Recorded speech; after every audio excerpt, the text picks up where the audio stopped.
ci juróomi ministre yi nga xam ne war nañu dem ca haute cour de justice moom nag bosom dafa particulier maanaam dañu ko toppee li nga xam ne moo jëm ci wàllum guerre ña nga xam ne nag ñoo ko tuumaal mbir mi daal di nañ leen a teg loxo muy entrepreneur bi di Cheikh Gueye ak Mohamed Anas El Bachir Wane ñoom tam dikk daal di neen leen teg loxo Saliou ci li nga xamante ni moom la ñu tegoon ci kaw ki nga xamante ni moo di Ismaïla Madior Fall. waaw sama copain. comment de moom je pense que Mariétou moom moo weer boppam. lu tax. moom fi tam télé de. même ci même mu doon Ndour Faye. mu ne je l'ai lan. je l'ai il m'a remis gracieusement je l'ai rendu diplomatiquement. waaw fii sax si émission bi on en avait parlé dama ne j'avais dit man je te disais ni que l'acte en tant que tel ne le dérange pas te su ki ko remettre gracieusement. 50 millions. man c'est déjà 50 millions la somme de 50 millions rek si man ça me pose un problème. La de 50 millions du c'est pas 5 000 francs c'est pas 10 000 francs c'est pas 1 million. donc su demee ba am fit naan daf koy jox c'est que daa am lu mu dégg. war daa am lu ñu waxante. c'est les deux cas là parce que nit ki mënoo ko mun ma xam bañ a kii nu mu tëddi dégg dara ci rawaan ñëw ne ko dama koy may 50 millions. déedéet mënul à cause d'un marché. je ne connais pas rawaan xaw ma principe am xaw ma dara. te moom ne su ma ko joxee rawaan du woo automatiquement en plus c'était le ministre de la justice. oui en plus su ko mënee du ma woo procureur gars yi balaa may génn gars yi ñëw cueillir ma yóbbu ma pour corruption donc su ma demee ba am fit jox ko 50 millions c'est que am na lu ma dégg wala maam am na ñuy waxante. donc Ismaïla Madior moom bon man c'est son cas moi je trouve que son cas tamit est intéressant soxna Mariétou. parce que moom nee na il va parler. waaw il va parler de. il va parler quoi. te moom su waxee. waaw tu sais dans ce genre de cas là quand tu dans la traque des Koulouna. deful nag dana yéex ci moom de. il va parler boobu. deful nag dana yéex ci moom de ndax xam naa ne semaine bi moom bu ñu ko duggee dana wuy ji fële. waaw mais moom surtout man li ma njëkk a wax mooy li ma wax à chaque fois dama ne moom la ñu war a njëkk jàpp. parmi les 5 ministres celui qui est prêt à collaborer kay mais kii collaborer dañu war a njëkk dem këyit ji wala dara ji kay dal moom kay semaine bi mu ko waxee kay lañ ko waroon kii mu boobu ñu ko tëbalee génnee kii am bi kii ce qui le protégeait dañ ko war a dem njëriñ ji il va parler kay mais il doit venir parler. ñu dina ko ay boissons yu sedd dina ko ndox su bëggee yàpp ñu wut dem ci kii bu may ga ba wutal ko ay brochette. def ko affranchi. waaw bu toog ñu doon ko ci may ga bi ne ko pinceau bi dina ko na saf et tout ça bu toog bu commencé réciter il va parler kay moom il a des informations il a des informations. waaw il connaît beaucoup de choses mais normalement kay kooku nga war a dem njëkk cueillir comme ça mu commencé wax. donc moom son cas moom.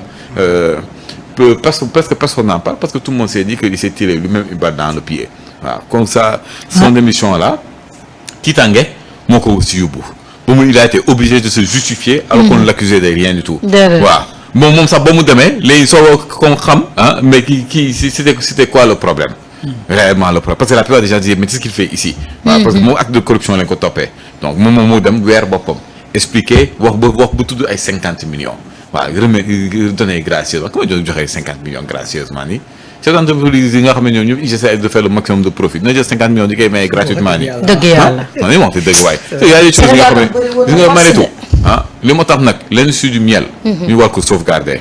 ndax xale yi ñoo war di naan lem quand suy màggee duñ def ay bêtises yu mel nii. d'accord Samba. le cas Ismaïla Madior Fall quand même ñi nga xam ne ñoom lañ doon tudd ci mbir mi yoon daal di leen teg loxo ngir nag ñu mën a leeral loolu nga xam ne ñu ngi koy tudd ci wàllu guerre. waaw c'est un processus très intéressant malheureusement des fois gars yi dañuy xaw a pourrir le débat mais ce qui est en train de se faire au Sénégal aujourd'hui c'est une première parce que ñun lu bari fi la ñu fekk. on n'a jamais été aussi allé loin ci affaire reddition des comptes. C'est la première fois tey ñu dem ba ne d'ici quelques jours le défilé des autorités va commencer devant la haute cour de justice donc ça c'est une prouesse parce que gis nga li ñuy def nii yëpp après mooy redorer le blason de notre pays à tous les niveaux tey wax naa ko sànq gis nga ñun nous sommes dafa am ay institutions yoo xam ne dañ ñuy surveiller di ñu noter ci suñu nan la ñuy gérer la chose publique. dafay décourager les investisseurs. oui les investisseurs oui. ku bëgg a dem foofu ñu ne yii saa yaa ngi dem ci dëkk bu doy waar. gis nga dëkk boo xam ne dafa nekk ci jub-jubal moo ko waajuy fay bor ñoo yem. tey bu ma ñëwee ci Marita ne la Marita man de Xaadim def ne ma naa ko lebal xarit tabaski. fekk Xaadim jubul da nga naan ma yaa ngi saraxe sa xarit tabaski de. ndax du yàgg ba mu fay la. dëkk yi noonu la ñu demee c'est-à-dire que dëkk bu la ci gën a rigoureux ci wàllu gestion des finances publiques ak yu ni mel moom moo lay gën a am possibilité attirer les investisseurs il faut que sénégalais yi xam loolu ce qui est en train de se faire on le fait pas pour le régime de Diomaye ni pour Sonko mais on le fait pour le Sénégal parce que loolu mooy joxe la crédibilité de ce pays là te un pays qui est crédible saa lu mu yóotu da koy jot foofu la réew mi toll tey y a une promesse électorale à partir d'une promesse électorale ñu ne ñu def reddition des comptes mais waxuma la dara sax mais vis-à-vis de yow ñi la fal mais ñu ngi lay xaar ci loolu. te am na ñu bëri ñoo xam ne ils sont pas de Pastef mais ils ont voté Pastef parce que le fait que ñu ne leen on fera la reddition des comptes man dafa am ñaar yoo xam ne bu ñu ko defee wàccoon na ak ñoom gis nga reddition des comptes ak reddition des actes bu ñu ko defee wàccoon na ak ñoom. reddition des comptes mooy xaalis bi ñu doon luubal. bu ma xamee fi mu dugg ba ñu ñi ko def ñu jàpp leen tëj leen man wàccoon na ak ñoom. ñi fi nekkoon di rey di tooxal di tëj. bu ma xamee ñan la bañ daan leen ah lu ci tegu rek ndax lay doon xam nga ndax. muy ndax. ndax mi ci sow wala. ah mi ci sow. ndax. déedéet ndax waxuma ndax. ok ndax. waaw ndax olof la. mooy wes la daal li des wes la. man bu ñu defee loolu li lépp luñ ci tegu rek bénéfice la. parce que loolu man dama jàpp ne ces deux questions là mooy régler le Sénégal. d'accord Sénégal bu ñu demee ba nit doot fi amati sañ-sañ yi ñu jox la xaalisu dëkk bi nga toje ko. bu ñu demee ba dootoo yor ndombo tànk nit di bëgg a manifester nga jàpp ko brimer ko torturer ko rey ko loolu bés bu jeexee ci penc mi. Sénégal dox. parce que nous avons les ressources humaines pour faire avancer ce pays là. nous avons les ressources naturelles pour faire avancer ce pays là. nous avons l'expertise qu'est-ce lan moo ñu téewoon. lan moo ñu téew mauvaise gouvernance njublan gu métti gi amul ci rek ak guerre waaye toog muy dox waaye léegi de watatu moo am léegi watatu muy dox waaw déet watatu jëm fële haute cour de justice ne nii kay aussi ma rek ngay dégg aussi bon yow à partir de lundi man dama ragal sax xam nga laay ragal man dama ragal ñoo xam ne jour yi tabaski dañ daan leen tey ngeen di dem haute cour de justice dina am ñoo xam ne tabaski xel ñaar day bàyyi bañ tabaski ba pare lan dañuy tëj booy dañoo xaaroon tabaski déedéet ay balante àq la dañ balante àq kay weesuwul nga delloo li nga sàcc en tout cas ñun de moom. sa waay laa bëgg a yëngal quoi non Cheikh Omar tabaski nag. aussi baax daal dinañ ko dégg kaso te gars yi lijjantuwuñu loolu. aussi baax daal la ñuy dégg le cas Ismaïla Madior Fall Rawane waaw Ismaïla de moom mi ngi dem nag fa mu war a dem actuellement nii. wax dëgg fa yàlla parce mais que dafa moom- jeex nag bizarrement Ah, est-ce ben- que jabetu tiit bi la. non non bu fi gën a ay feebar nag. yow non Manetou. dafa jeex non tiit bi la. c'est que ni mu wàccee xam-xam bi moom moo bari. non Manetou xam nga quand tu es stressé tu ne dors pas la nuit. non bizarrement ñoom seen amoo- jeex amatoo dafa appétit. gaaw non sama waa ji damay sa perte professeur appétit. xam-xam bee bari ci bopp bi rek kon ci jeexul xëy jeexul xam-xam daf ko réer nga xam Déedéet. kii. xam-xam bee bari bizarrement Vérité du la. moom kese de mais ni ñu jeexee dafa yéeme. Mais- xoolal quand tu vois Mansour Faye ak ni mu meloon costaud. Ouais, ouais. Mansour da ngay gis sax colonne vertébrale bi fii dafa taxaw. Manetou am na kenn ku leen xam ku mën nañu ne quand gars tu yi. vois Ismaïla Madior Fall esprit tranquille dafa jeex. bizarrement c'est ce que ma lay jënd wax sa café mais olof dafa ne mag lu koy may yaram mag lu del xalam. moo koy may yaram. voilà très waaw bien sa xel de bu dalul xel doo xel amee. voilà sa xel mooy nit. xel mooy nit. lépp waaw da ngay gis koo xamante ni mi ngi apparemment dans de bonnes conditions mais da nga koy gis muy woroosu rek li olof di wax woroosu fekk ne effectivement xel mee Xel mee dalul. xel mee am ay jafe-jafe xam nga donc te lii nag du c'est pas une mince affaire non parce que déjà kaso moo nekk sa kanam ça c'est un deuxièmement réputation nga xamante ni loolu maanaam tu peux prendre toute une vie effectivement pour caler sa réputation Ah oui.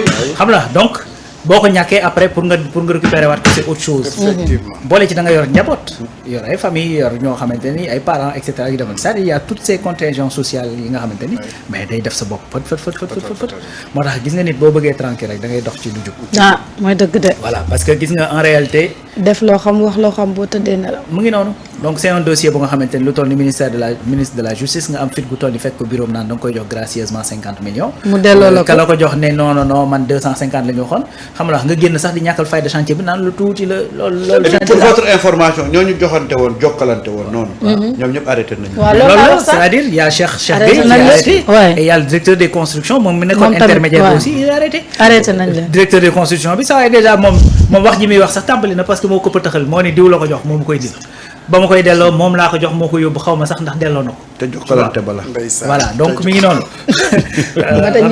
mata ñuy joxante ndawtal ma ne ko ba tey ñuy joxante ndaw tal yebbi Mariata day doo day ma ne non man ma yaakaaroon ne benn 100 000 ci ndokkale bi. ci baayale bi wala ci nijaayale bi. nan la ñuy yebbee sax bàjjen bi joxe na. benn bubb ca bàjjan ba. rek 50 millions la ci yàlla dimbale na ñu bañ bokk ñu ci ndawtal. ma ne ko yow yaa en tout cas yow y a quelqu'un qui m'a nga nar a bokk mais rey booy. pour laaj ma loolu mu ni ma oui. lan moo tax ñu dem interpeller gars yi nga xamante ni ñoom ñoo dem jëli ñoom la ñu wax ne dañuy corrompre te le gars qui est en question ci dossier laat bi moom mi ngi dox ba tey ma ne nag voilà une différence boo xamante ni dafa am ci loolu. c'est-à-dire celui-là on est en train de le poursuivre pour corruption. Ouais. L'autre pour extorsion de fonds. C'est-à-dire des fois je parle sous le contrôle d'un juriste. dañuy xaw a nduroo. parce que ñaar yëpp joxe da ciy am. mais bu ñu la extorqué yow dañ laa forcer pour nga joxe. c'est pas la même chose. donc yow victime nga. comprendre nga te ci dossier laat bi extorsion de fonds moo ci nekk. léegi nag bu fekkee dossier bii la corruption la. corruption donc ko def de manière volontaire te kiy corrompre rek ki ñuy corrompre yëpp yoon da koy tere. moo tax fii effectivement très bien. moo tax fii ñu ne qui est celui qui est supposé être le corrupteur dañ ko téye celui qui est l'intermédiaire ci biir loolu parce que si benn bu ñuy def acte boo xam ne yoon da koo tere xalaat sax boo ko ci joxee pour permettre à ce que loolu arrivé mën nañ la topp pour complicité. tu vois donc yow bu fekkee da nga nekk intermédiaire aussi mën nga ci dugg en tant que complice ki nga xamante ne moom la ñu supposé ger ko itam loolu moom yoon da koy tere. D'accord. et dafa am ay circonstances aggravantes nag. parce que tu peux pas être un ministre de la justice ba pare tremper dans des choses aussi. déedéet ba pare di ko ñàkkal fulla. waaw di ko ñàkkal fulla di ko tuuti. di ko banaliser. j'attends qu'il explique l'histoire de l'hôpital. waaw l'hôpital waaw moom hôpital moom déjà moom neen du moom. c'est une erreur. nee na moom jox na ko Malick.